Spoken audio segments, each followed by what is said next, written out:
London's airports are in crisis. Heathrow, the busiest of them all, has been stretched to its limit for nearly 20 years. Boris Johnson had a radical solution. Forget expanding the old and build something entirely new. A $76 billion state-of-the-art airport in the River Thames. The only issues? Foggy weather, flocks of stubborn birds, and a sunken World War II warship packed with explosives. Hey, I'm your host Regis, and today we're uncovering a project that could have reshaped British aviation, if it ever left the drawing board.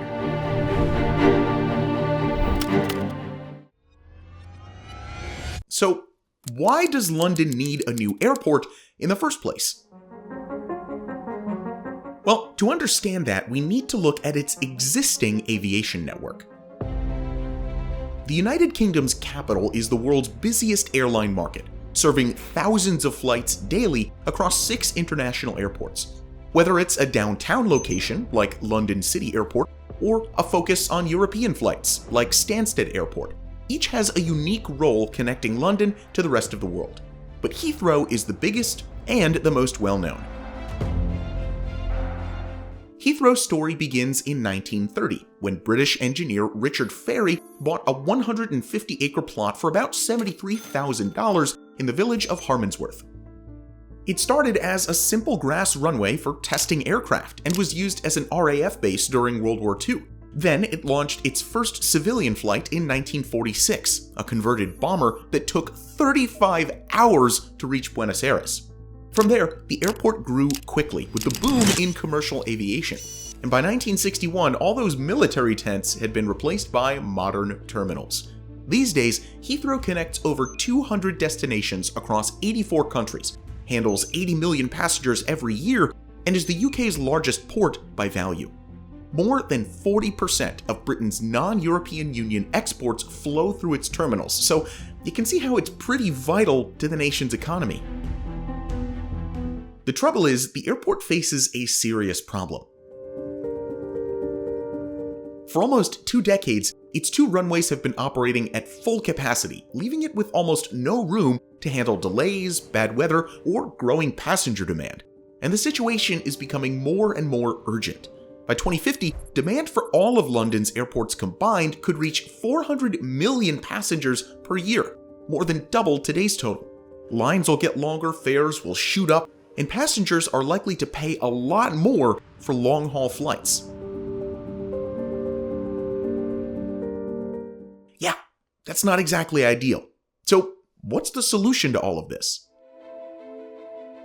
Well, one option is expanding London's other airports. Both Gatwick and Stansted sit in less densely populated areas, making expansion potentially easier. Another proposal suggested creating a super hub by connecting Heathrow and Gatwick with high-speed rail, but the plans fell through.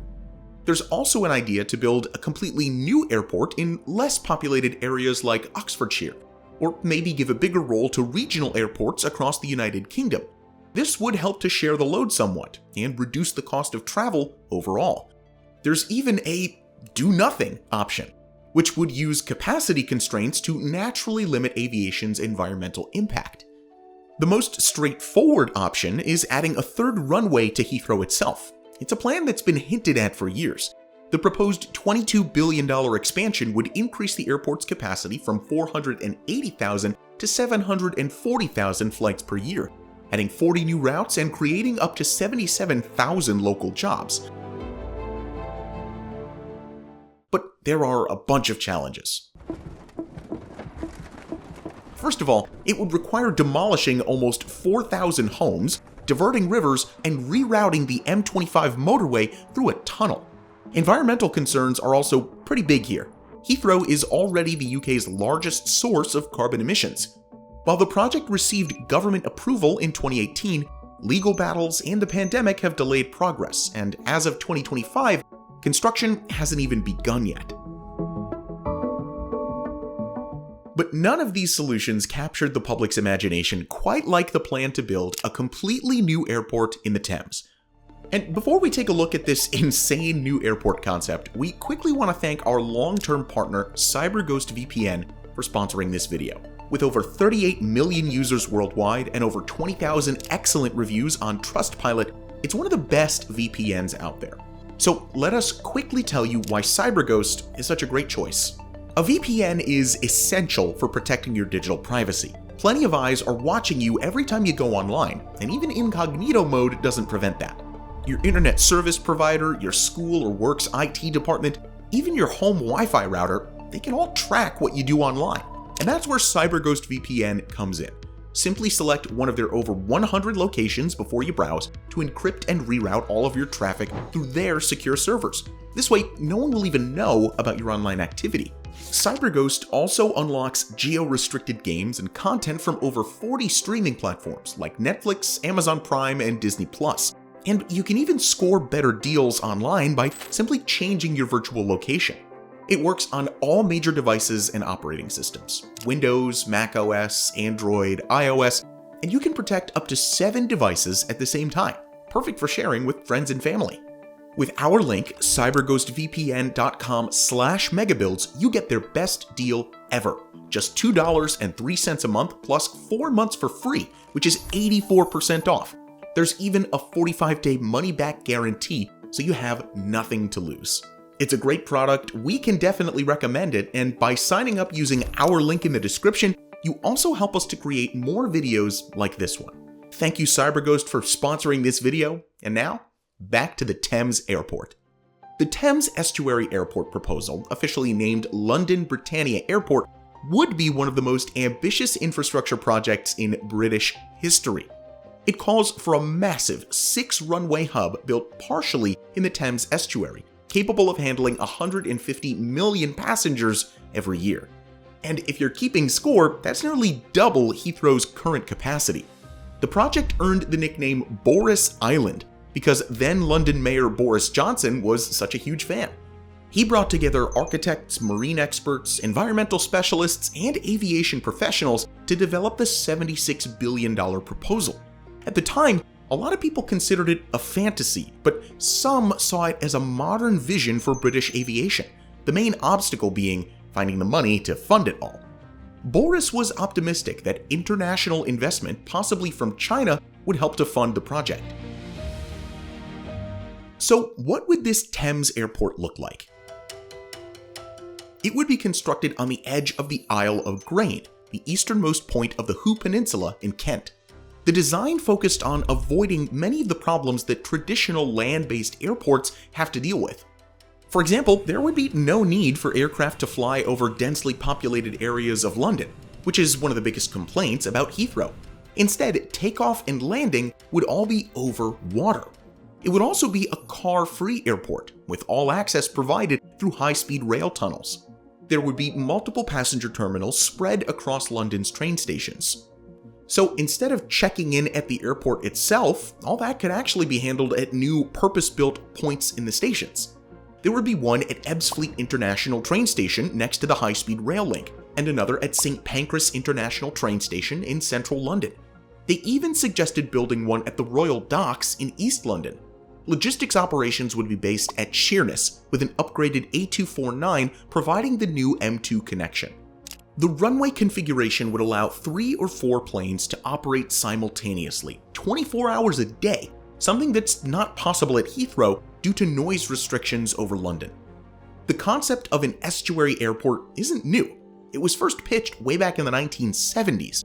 Over the decades, a bunch of different plans were proposed, from floating platforms to artificial islands. But it wasn't until architect Sir Norman Foster, the guy behind the new Wembley Stadium, unveiled his detailed vision that the idea really took off. There is no reason why this cannot be done now, and present generations can have the benefit of it, but it is a true investment for the future. His consortium, Thames Estuary Research and Development, or TESTRAD, believed that they could build it in just 7 years. The project would be pretty similar to Japan's Kansai International Airport, but with some unique British challenges.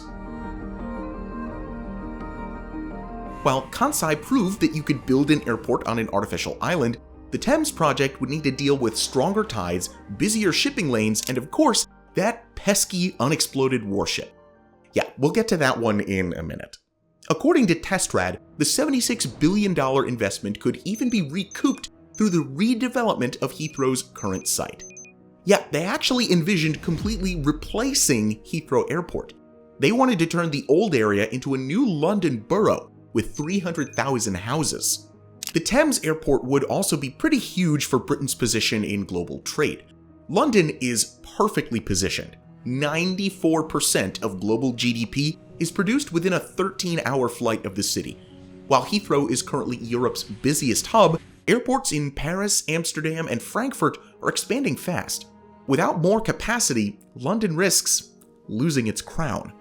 If the new airport got anywhere close to 150 million passengers, it would be far more than its European rivals. Okay, sounds great. So, what's the problem? Well, building an airport in the Thames seems like a perfect solution, but the reality was far messier.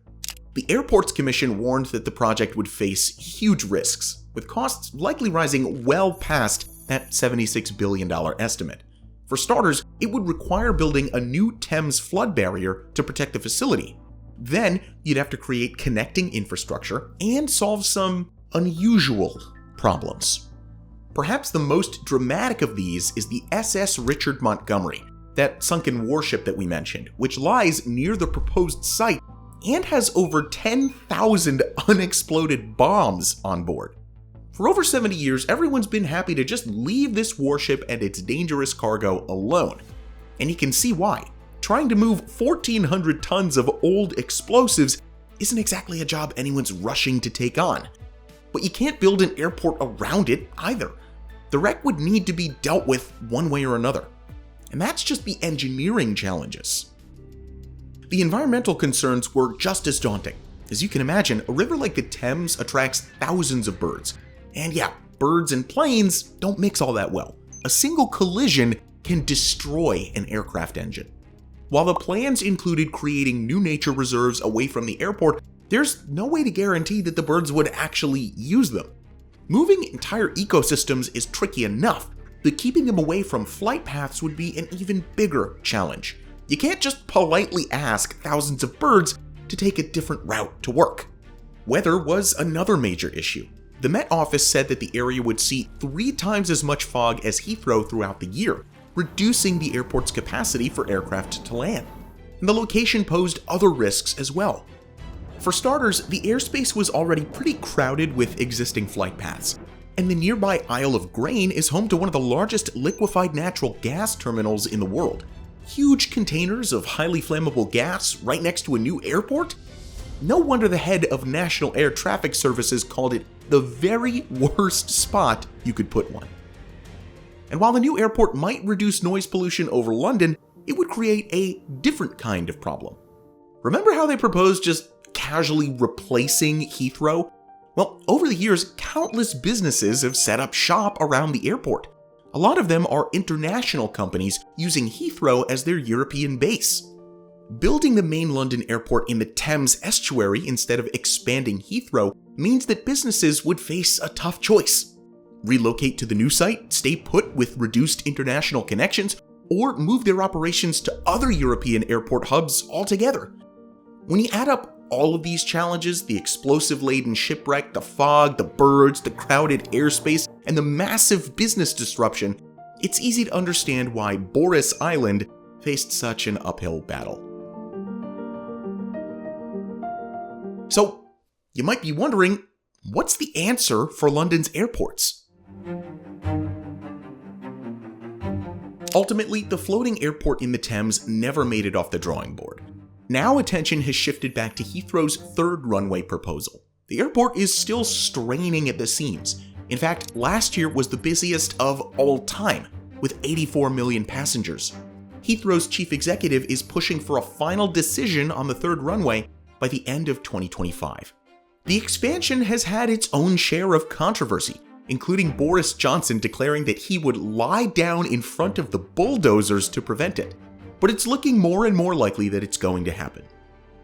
So, what do you think about the Thames Estuary Airport? Would you prefer to see an ambitious new project like Boris Island, Or does expanding Heathrow make more sense? Let us know your thoughts in the comments down below. And if you want to try CyberGhost VPN, make sure that you use our link in the description. CyberGhost VPN will protect your data while you browse and give you full access to all blocked content on the internet. It's a great VPN just like their current deal for $2.03 a month and 45 days money back guaranteed, so it's totally risk-free. As always, thank you so much for watching, and we'll see you in the next video.